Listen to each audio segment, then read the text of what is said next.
மாத்திரமல்ல, மத்தேயு 7ஆம் அதிகாரம் 11ஆம் வசனத்திலே கர்த்தர் என்ன சொல்லுகிறார் என்றால், அந்த வசனத்தை மறுபடியும் நாம் வாசிப்போம்.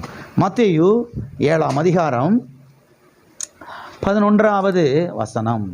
ஆகையால் பொல்லாதவர்களாகிய நீங்கள் உங்கள் பிள்ளைகளுக்கு நல்ல ஈவுகளை கொடுக்க அறிந்திருக்கும் போது பரலோகத்தில் இருக்கிற உங்கள் பிதா தம்மிடத்தில் வேண்டிக் கொள்ளுகிறவர்களுக்கு நன்மையானவைகளை கொடுப்பது அதிக நிச்சயம் அல்லவா? நீங்கள் உங்கள் பிள்ளைகளுக்கு நல்ல ஈவுகளை, நல்ல கிஃப்ட்ஸை, நன்மையானவைகளை கொடுக்க அறிந்திருக்கும் போது, எதை கொடுக்க அறிந்திருக்கும் பொழுது? நல்ல ஈவுகளை.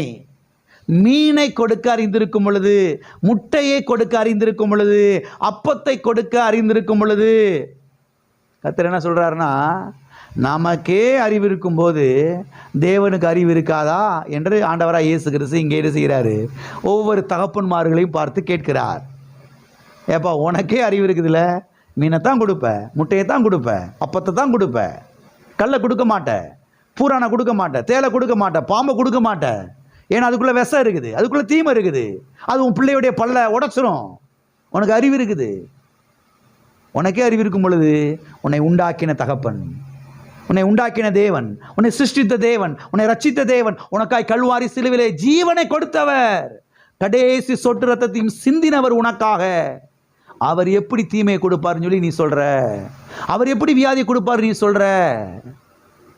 அருமையான தேவனுடைய பிள்ளைகளே, கவனியுங்கள். ஆகவே பொல்லாத தகப்பனே நன்மை செய்யும் போது, என்ன தகப்பன்? பொல்லாத தகப்பன்.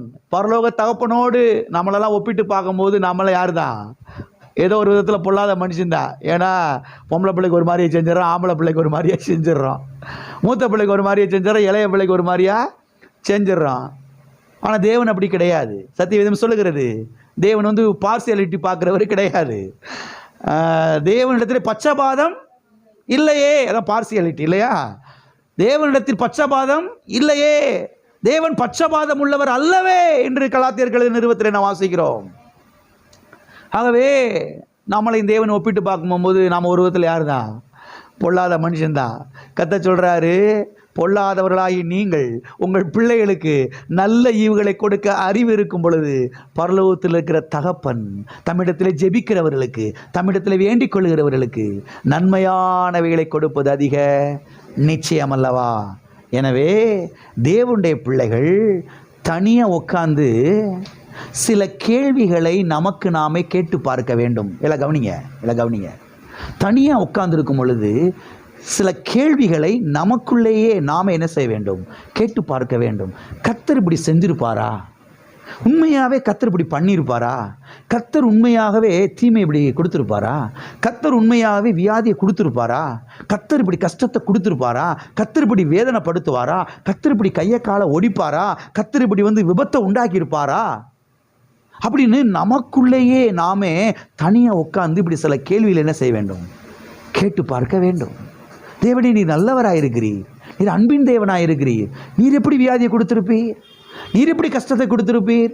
நீர் எப்படி தரித்திரத்தை கொடுத்திருப்பீர்? நீர் எப்படி கையை காலை ஒடித்திருப்பீர்? ஆண்டவரே, நீ நல்ல தேவனே என்று நமக்குள்ளே நாமே சில கேள்விகளை தனியாக உட்காந்து கேட்டு பார்க்க வேண்டும். நான் சொல்கிறேன், இப்படிலாம் நீங்கள் கேள்வி கேட்டு பார்க்கும் பொழுது பரிசுத்த ஆவியானவர் உங்களோடு இடைபட ஆரம்பிப்பார். நான் சீரியஸாக சில காரியங்களை பேசிக்கொண்டிருக்கிறேன், கவனிங்கள்.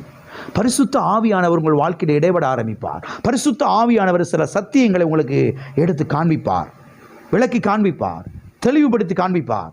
ஆதியாமத்திலிருந்து வெளிப்படுத்தின சுவிசேஷம் வரைக்கும் வசனங்கள் எடுத்து உங்களுக்கு காண்பிப்பார். இங்கே பாரு, இங்கே பாரு, இங்கே பாரு, இங்கே பாரு, இங்கே பாரு, நான் யாருன்னு பாரு, நான் எப்படிப்பட்ட தேவன் என்பதை பாரு. நான் கொடூரமான ஒரு அரக்கன் அல்ல, நான் நல்ல தேவன், நான் அன்பின் தேவன், நான் சுகமாக்குகிற தேவன், நான் நன்மை செய்கிற தேவன், நான் வாழ வைக்கிற தேவன், குடும்பங்களை இணைத்து வைக்கிற தேவன், நான் வந்து ஐஸ்வர்யத்தை கொடுக்கிற தேவன், தரித்திரத்தை கொடுக்கிற தேவன் அல்ல என்பதை சத்திய வேதத்திலிருந்து ஆவியானவர் என்ன செய்வார்? நமக்கு விளக்கி காண்பிப்பார். எனவே அவர் நல்லவர், கர்த்தர் நல்லவர், அவர் நாமம் எல்டாவ், அவர் நல்ல தேவனா என்ன செய்கிறார்? இருக்கிறார். ஆமென்.